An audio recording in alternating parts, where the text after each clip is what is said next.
بسم اللہ الرحمن الرحیم۔ حضرت مصعب کا کفن بھی حضرت حمزہ کی طرح ناتمام تھا، اس لیے ان کے لیے بھی جانب عالم نے وہی حکم دیا کہ بالائی حصے کپڑے سے ڈھانپ دیا جائے اور پاؤں پر گھاس ڈال دی جائے۔ حضرت مصعب جانب عالم کے ہم شکل تھے، انہی کو شہید کر کے ابن قمیہ نے کہا تھا کہ محمد مارا گیا ہے۔ وہ اس غزوہ میں مسلمانوں کے علم بردار تھے، ایک ہاتھ کٹ گیا تو علم دوسرے ہاتھ میں لے لیا، وہ بھی کٹ گیا تو کٹے ہوئے بازوؤں کے ساتھ سینے سے لگا لیا، آخر اسی حالت میں شہید ہو گئے۔ ان کا مفصل تذکرہ میں آپ کے سامنے پہلے کر چکا ہوں۔ اس غزوہ میں حضرت عمر ابن جموح نے بھی جام شہادت نوش کیا۔ ان کے پاؤں میں لنگ تھا اور وہ بھی شدید قسم کا، اس لیے بیٹے ان کو جنگ میں شامل نہیں ہونے دیتے تھے۔ بیٹے تو یہ سب کچھ محبت کی بنا پر کرتے تھے، مگر عمر ابن جموح کو ان کی یہ روک ٹوک بہت ناگوار گزرتی تھی۔ غزوہ احد کے لیے جب روانگی ہونے لگی تو عمر ابن جموح جانب عالم کی خدمت میں حاضر ہوئے اور بیٹوں کی شکایت کی کہ خود تو ہر غزوے میں آپ کے ساتھ شامل ہو جاتے ہیں، مگر مجھے اس عادت سے محروم رکھتے ہیں۔ یا رسول اللہ، انہیں کہیے کہ مجھے نہ روکیں۔ جانب عالم نے فرمایا، تمہاری معذوری کی وجہ سے اللہ تعالیٰ نے تمہیں جنگ میں شامل نہ ہونے کی اجازت دے رکھی ہے، پھر تم کیوں جانے پر اصرار کرتے ہو؟ یا رسول اللہ، میں اپنی اس لنگراہٹ کے ساتھ جنت کی سرزمین کو روندنا چاہتا ہوں۔ یہ سن کر جانے دو عالم مسکرائے اور ان کے بیٹوں سے فرمایا، اس کو جانے دو، ہو سکتا ہے اللہ تعالیٰ اس کو شہادت نصیب فرما دے۔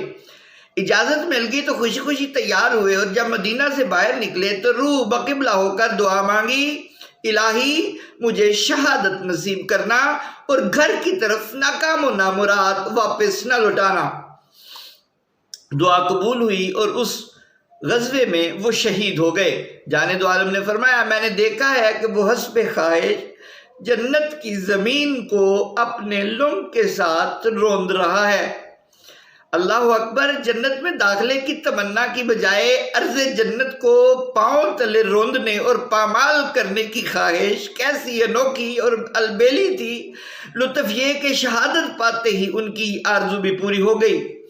ایک خاتون کے 4 انتہائی قریبی رشتہ دار مارے گئے تھے، یعنی باپ، بیٹا، شوہر اور بھائی۔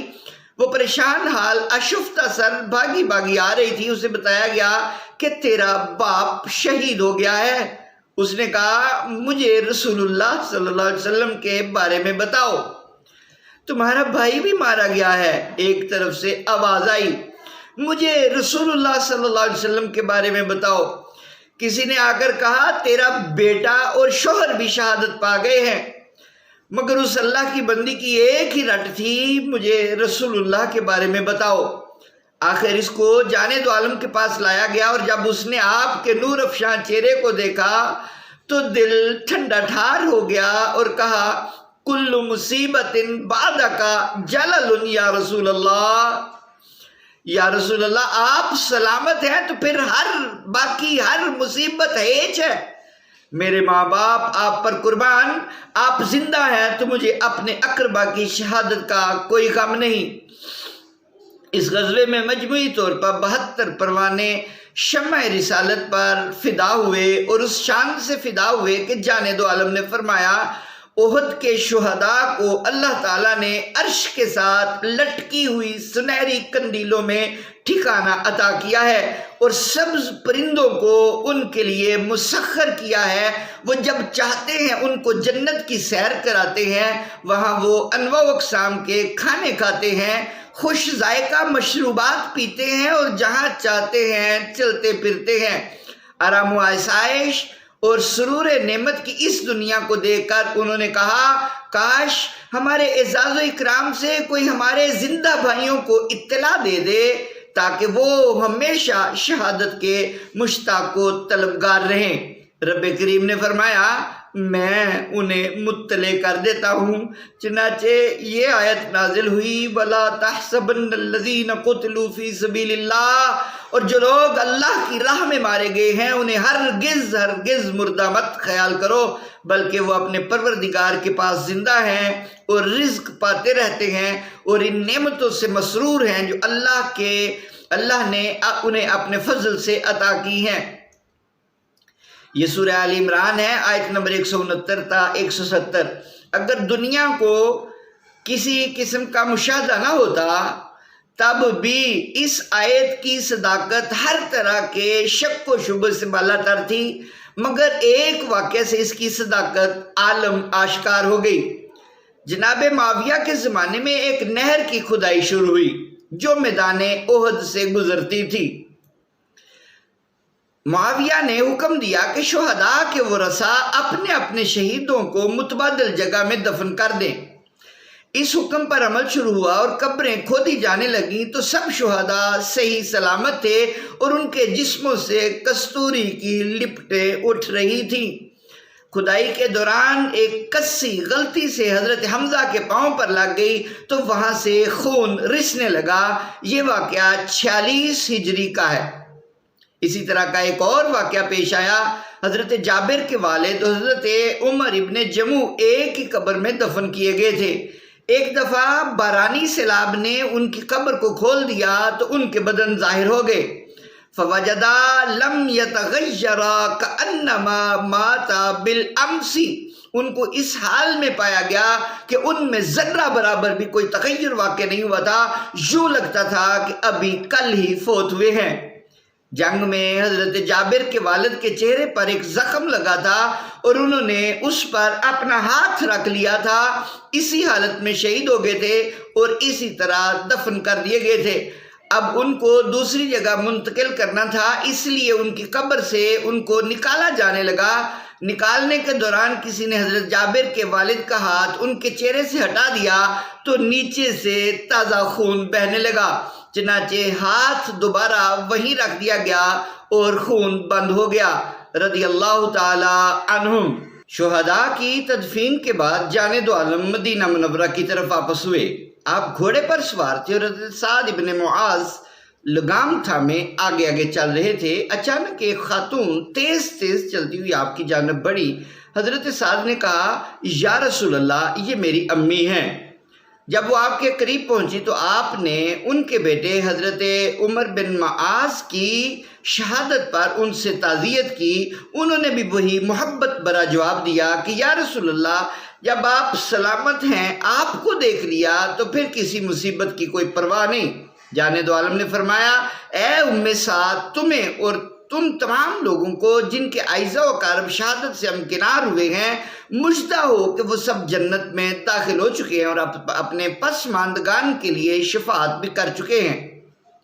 ام سعد نے کہا یا رسول اللہ، جب ان کو اتنا بڑا اعزاز مل چکا ہے تو پھر ان کے لیے رونے کا کیا جواز ہے؟ البتہ ان کے پسماندگان کے لیے آپ دعا فرما دیجئے۔ چنانچہ جانب عالم صلی اللہ علیہ وسلم نے دعا فرمائی کہ اللہ تعالیٰ ان کے دلوں سے حزن و ملال دور فرمائے اور ان کو سکون نصیب فرمائے۔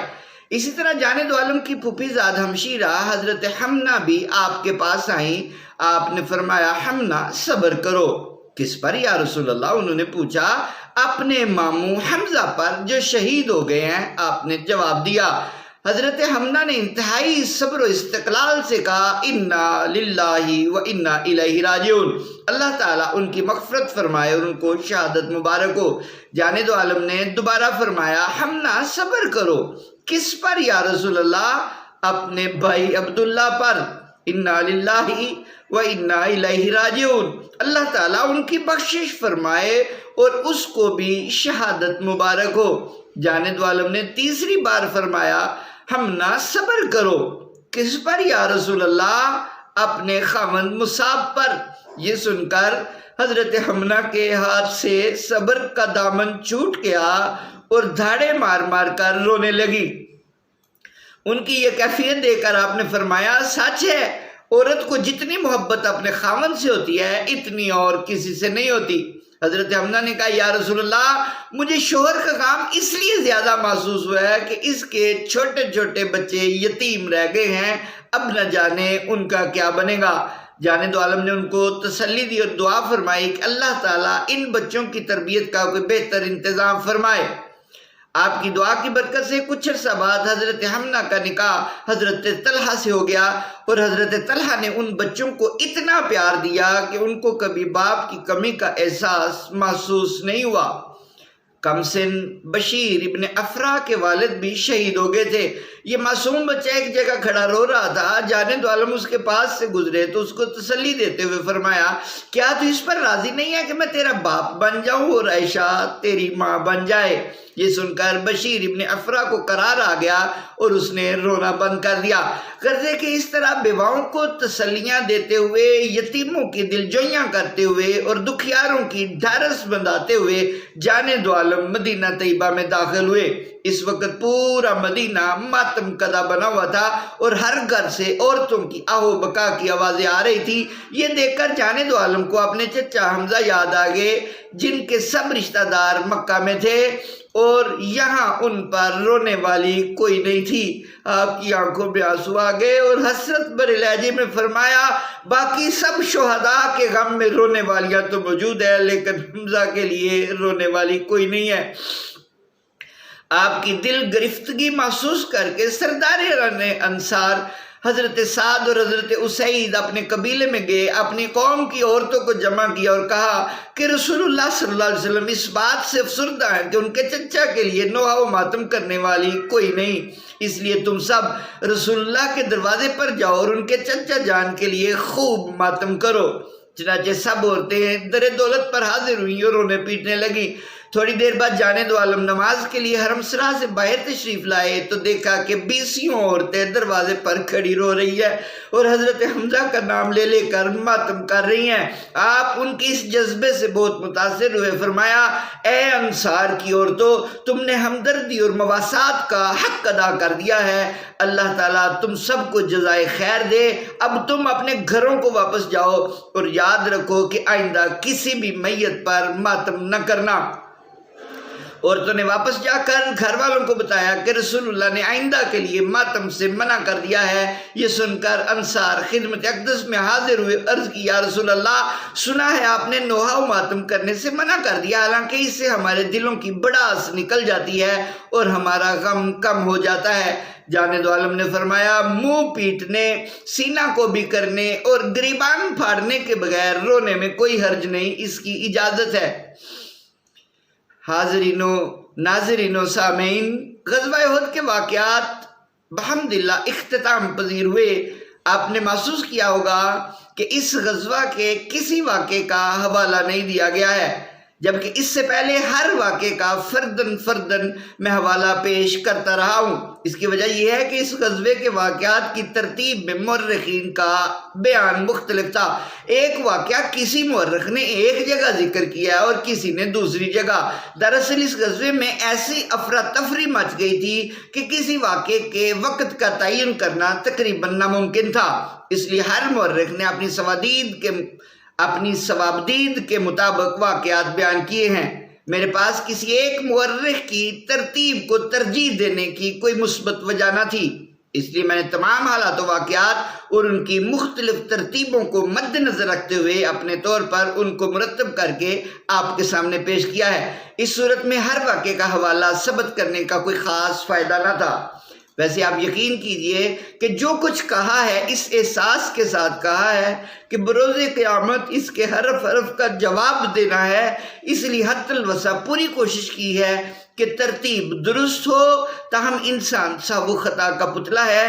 اگر کہیں مجھ سے غلطی ہوئی تو اللہ تعالیٰ اور اس کے حبیب سے معافی کا خواستگار ہوں۔ اہل علم و فضل، ناظرین و سامعین سے التماس ہے کہ اگر ان کے خیال میں کسی واقعے کی ترتیب نہ درست ہو تو فقیر کو ضرور مطلع فرمائیں۔